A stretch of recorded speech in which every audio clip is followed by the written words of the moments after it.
ಈಗಾಗಲೇ ಮಹದೇವಪ್ಪನವರು ಹೇಳಿದ್ರು ಹೇಗೆ ದಸರಾ ಮೈಸೂರಿನಲ್ಲಿ ಪ್ರಾರಂಭ ಆಯಿತು ಅನ್ನೋದ್ರ ಬಗ್ಗೆ ಪ್ರಸ್ತಾಪ ಮಾಡಿದ್ದಾರೆ. ವಿಜಯನಗರದ ಅರಸರು ಇದನ್ನ ದಸರಾ ಮಹೋತ್ಸವವನ್ನು ಆಚರಣೆ ಮಾಡ್ತಾ ಇದ್ರು. ವಿಜಯನಗರ ಪತನ ಆದ ಮೇಲೆ ಮೈಸೂರಿನ ಅರಸರು, ಮೈಸೂರಿನ ರಾಜರುಗಳು ಇದನ್ನ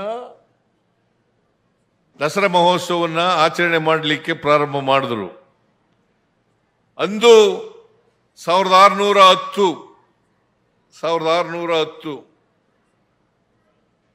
ಅಂದಿನ ರಾಜರಾಗಿದ್ದಂತ ರಾಜ ಒಡೆಯರ್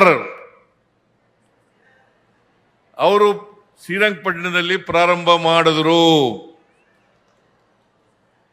ಅದಾದ್ಮೇಲೆ ಯಾರು ಮಾಡಿದ್ರು ಅನ್ನೋದ್ರ ಬಗ್ಗೆ ಎಲ್ಲ ಪ್ರಸ್ತಾಪ ಮಾಡಿದ್ದಾರೆ. ಶ್ರೀರಂಗಪಟ್ಟಣದಲ್ಲಿ ಹೈದರಾಲಿ, ಟಿಪ್ಪು ಅವರೆಲ್ಲರೂ ಕೂಡ ದಸರಾ ಮಹೋತ್ಸವವನ್ನು ಆಚರಣೆ ಮಾಡ್ತಾ ಇದ್ರು. ಇದರ ಇತಿಹಾಸ ಗೊತ್ತಿರಬೇಕು.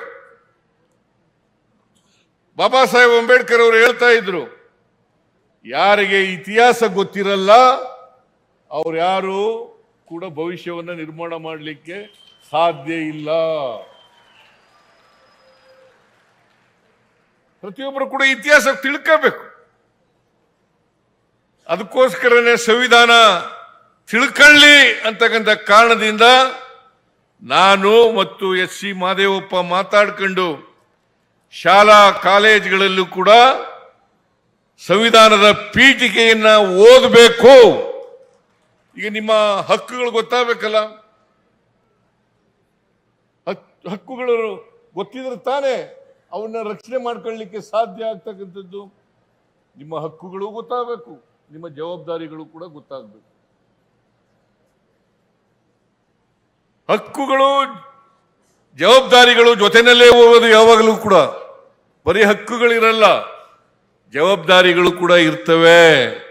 ಆದ್ರಿಂದ ನಾವು ಮುಂದಿನ ಪೀಳಿಗೆ ಸರಿಯಾದ ರೀತಿಯಲ್ಲಿ ಅರ್ಥ ಮಾಡ್ಕೋಬೇಕಾದ್ರೆ, ವ್ಯವಸ್ಥೆಯನ್ನು ಅರ್ಥ ಮಾಡ್ಕೋಬೇಕಾದ್ರೆ, ಸಮಾಜವನ್ನು ಅರ್ಥ ಮಾಡ್ಕೋಬೇಕಾದ್ರೆ ನಾವು ಅವರನ್ನು ದಾರಿ ತಪ್ಪಿಸ್ತಕ್ಕಂಥ ಕೆಲಸವನ್ನ ಮಾಡಬಾರದು.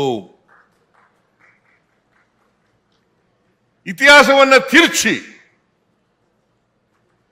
ಸ್ವಾರ್ಥಕ್ಕೋಸ್ಕರ, ರಾಜಕೀಯಕ್ಕೋಸ್ಕರ ಮಾಡ್ತಕ್ಕಂಥದ್ದು ಇದೆಯಲ್ಲ, ಅದು ಅಕ್ಷಮ್ಯ ಅಪರಾಧ.